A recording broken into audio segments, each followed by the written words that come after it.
Bonjour à tous, et ben bienvenue sur la chaîne de Sculpteur Primeur, la chaîne de la passion de la sculpture sur fruits et légumes.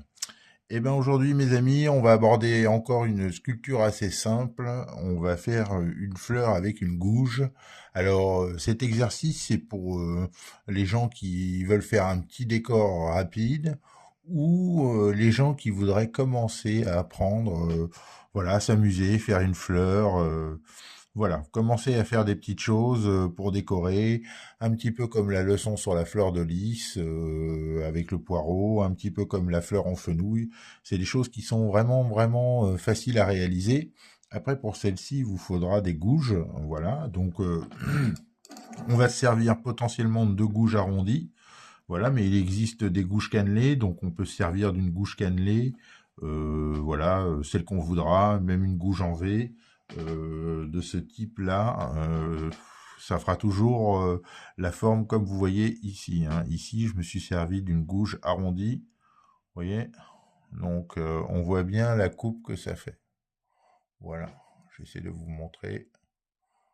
Voilà la gouge. Donc, on va se servir de cet outil et on va faire une petite fleur avec une boule en carotte, voilà, qui va aller au fond, tout simplement. Donc, pour la réaliser, ben, on va prendre, alors on peut prendre une courgette, mais on peut la faire dans un tas d'autres fruits ou de légumes, hein.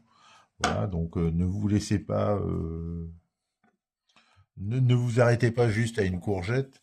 Vous pouvez le faire avec d'autres choses. Voilà. Je vous montrerai une version où on peut la faire au couteau aussi.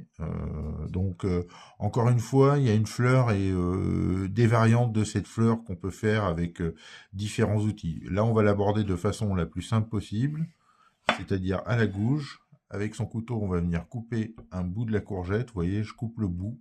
Hein. Alors, d'habitude, on retire un peu le bout qui est ici. Quand on va la manger, là, on va s'accorder un petit peu plus. Voilà, et on va couper cette partie-là. Alors, plus la partie où il y a la queue que la partie qui est l'autre bout ici, parce que celle-ci contient plus de graines. Donc, du coup, elle sera plus délicate à faire parce que la chair va être plus cassante ou il n'y aura pas de chair parce que c'est plus des graines. Donc, ça risque d'être plus embêtant. Mais dans celle-ci, on peut faire une autre fleur. Donc, on va prendre ce bout de courgette. Et ensuite, on va prendre la plus grande des deux gouges qui est à notre disposition. On va prendre celle-ci, vous voyez. Il y en a une qui est plus grande que l'autre. Donc pour le commencement, on va prendre la grande gouge. Et ce que je vais faire, c'est que je vais venir ici. Vous voyez, je me place comme ceci. J'appuie bien mon doigt ici. Ça va m'aider à donner de la retenue un peu dans ma force ici. Voilà. Et je place bien mes doigts comme ceci. Si je place un doigt ici, vous voyez, c'est sur la trajectoire de la gouge. Là, c'est pas bon. Il ne doit pas y avoir de doigt devant la gouge. Parce que si ça glisse, vous voyez, ça doit pouvoir glisser sans blesser.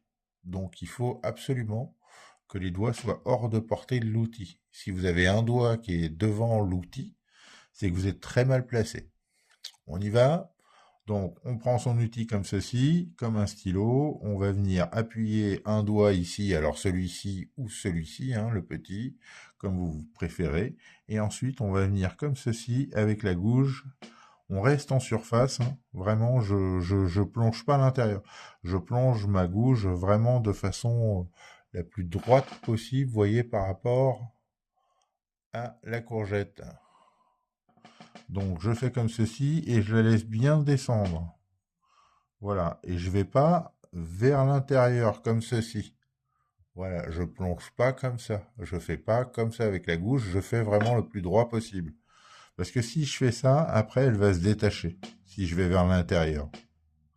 Et là, on veut pas qu'elle se détache, donc on va venir faire un deuxième juste à côté, jusqu'à temps de rencontrer la ligne de coupe d'avant. Vous voyez?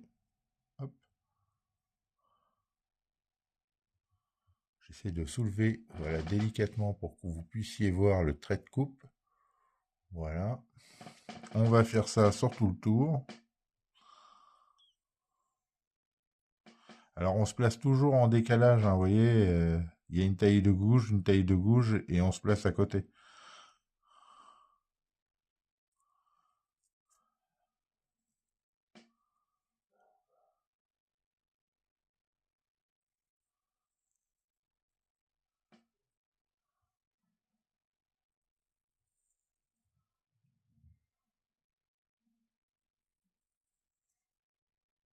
On fait bien attention où est son premier coup de gouge. Là, vous voyez, moi, il est ici, donc il m'en reste encore un peu.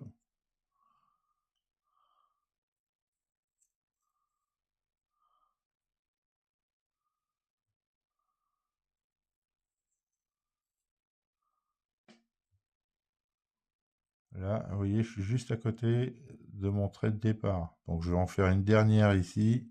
Je vais pas la pousser trop loin, parce que sinon, je vais découper les deux autres. Alors, je peux faire légèrement pivoter ma gouge comme ceci, pour éviter de... pour couper et ne pas couper au-dessus. Ensuite, une fois qu'on a fait tout le tour de sa courgette avec la gouge,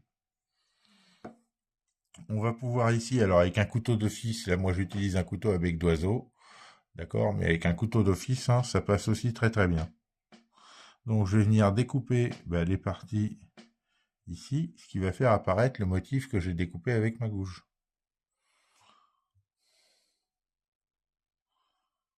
Alors je coupe pas trop hein, non plus, hein. Vous voyez, j'en enlève un bout, mais je coupe pas énorme, je coupe pas jusqu'à là, je coupe léger.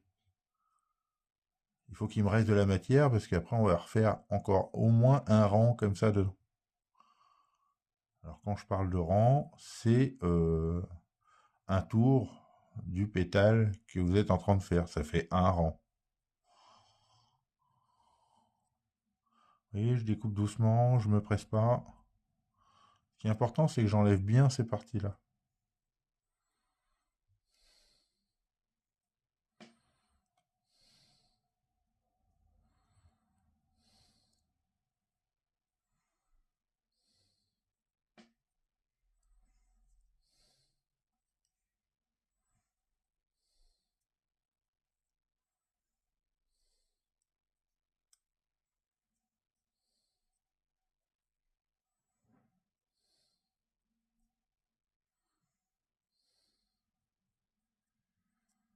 Voilà. Vous voyez, j'ai fait tout le tour de ma fleur, comme ça. Ça m'a permis de la dégager. Ici, là, vous voyez, elle reste vraiment presque au-dessus de la première rangée. Donc, ce qu'on va faire, c'est qu'on va la couper comme ceci, vers l'intérieur, de façon à donner un peu une forme triangulaire à ce cercle.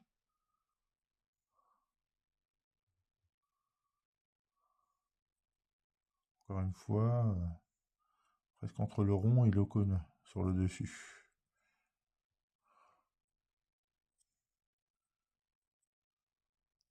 On découpe bien, on regarde s'il reste des imperfections au fond, on les enlève. Si vous voyez encore une fois quelque chose qui vous gêne à l'œil, c'est qu'il faut le retirer.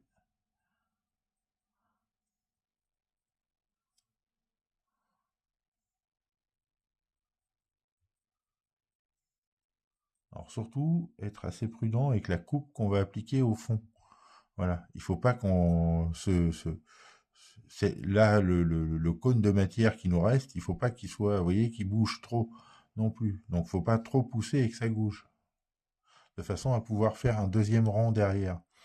Alors le deuxième rang, si on veut, on pourrait le faire au couteau, directement avec le couteau que j'ai dans la main. Mais ce qu'on va faire, c'est que on va le faire à la gouge et je vous montrerai la variante au couteau.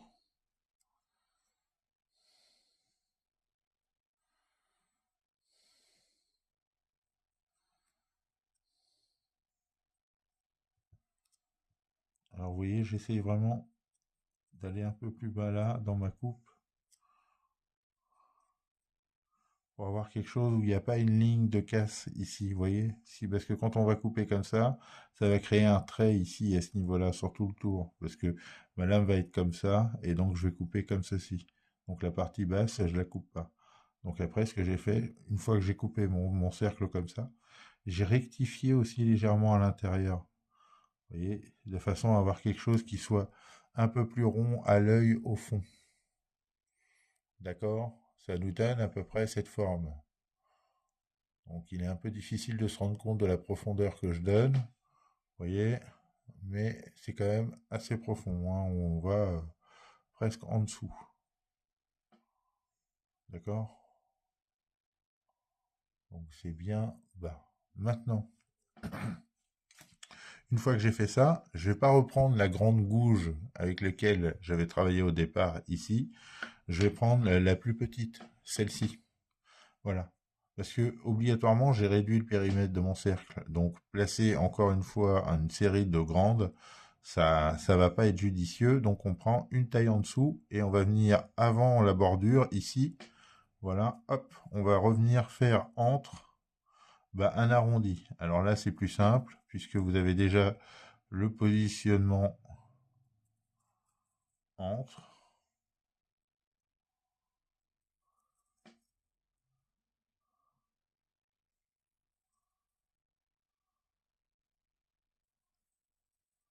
Alors là, mon geste est plutôt en partant vers l'intérieur. Je fais comme ceci. Vous voyez, je vais un peu vers l'intérieur à la fin.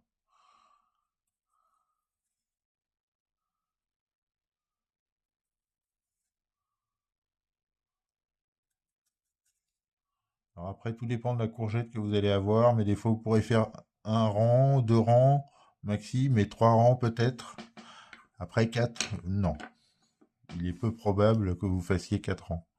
Parce que ça va se ramollir à la fin ou ça va devenir un peu plus spongieux. Donc du coup, elle a moins de tenue, la courgette, quand c'est comme ça. Donc maintenant, je redécoupe un peu tout ce que j'ai fait là, autour. Pareil que la première étape. Voilà, je marque à la gouge, je découpe avec mon couteau.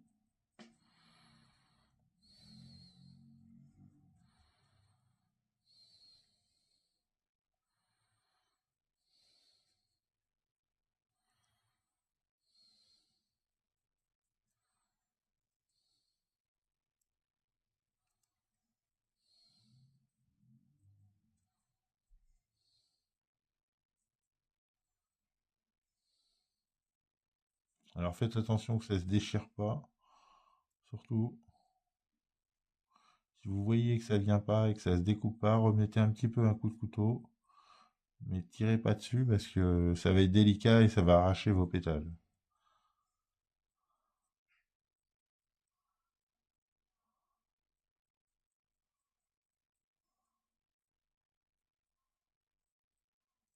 Alors là, ce que je fais, c'est que j'arrondis tout de suite.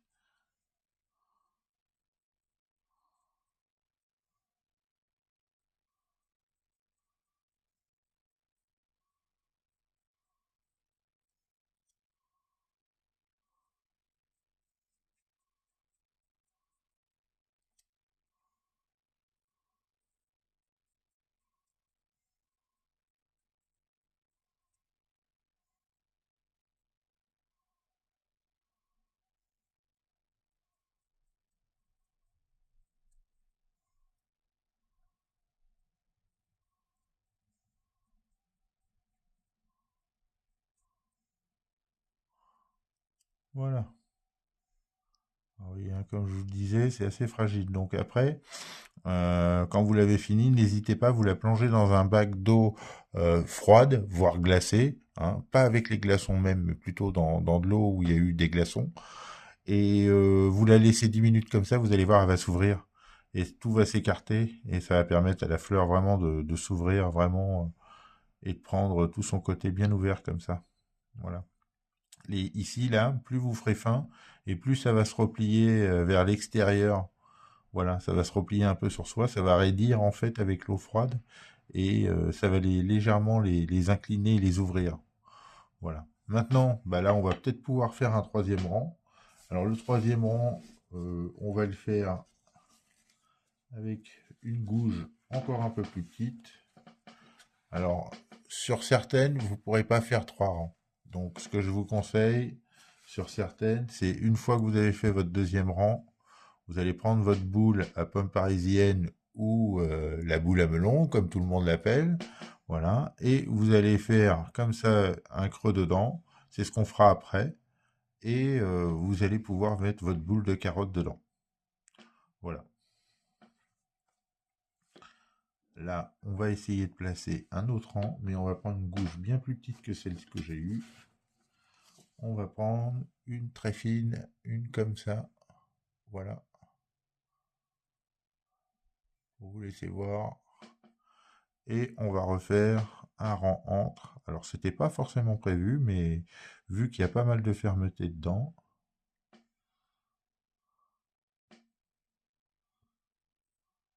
non. Vous voyez, comme je disais, elle n'a pas de tenue, donc elle se coupe pas vraiment. Voilà, elle n'est pas ferme du tout. Donc, à ce niveau-là, on va l'enlever. C'est ce qui est le plus simple. En fait, après, c'est plus simple de les faire avec un couteau, un vrai couteau. Donc, cette partie-là, bah, on va prendre la boule à pomme parisienne. Voilà, on va l'enlever délicatement.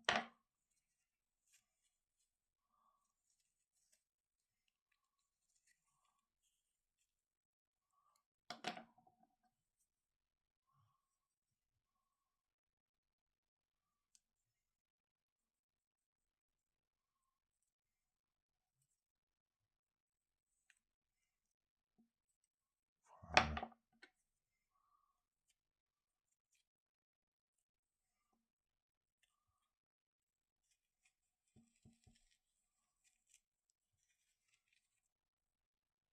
Maintenant que j'ai fait ça avec ma boule à pomme parisienne, que j'ai bien retiré le cœur, eh ben, je vais venir prendre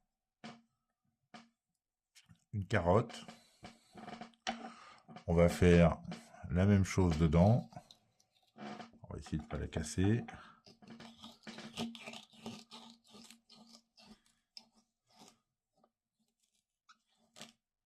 Et voilà. Donc on fait une boule à pomme parisienne. On fait une belle boule. S'il faut, on corrige. Voilà. On prend un pic. On le met d'abord dans la carotte parce que la carotte c'est plus dur. Vraiment très dur. Hop. Et on va le mettre dans sa courgette. Comme ceci. Hop. Et voilà. On a notre fleur simple à la gouge. Alors si vous voyez qu'il vous reste, comme là, une petite imperfection, voilà. Et ben on l'enlève. Et voilà ce que vous avez. Donc un exercice très simple qu'on peut faire à la gouge. Et je vous montrerai une autre variante avec un couteau. Voilà, vous pourrez voir et bah, tester l'un et tester l'autre, ou d'abord vous amuser et créer des formes. Voilà. Et ben laissez-moi des commentaires et je vous dis à bientôt sur la chaîne Sculpteur Primer. Salut, salut!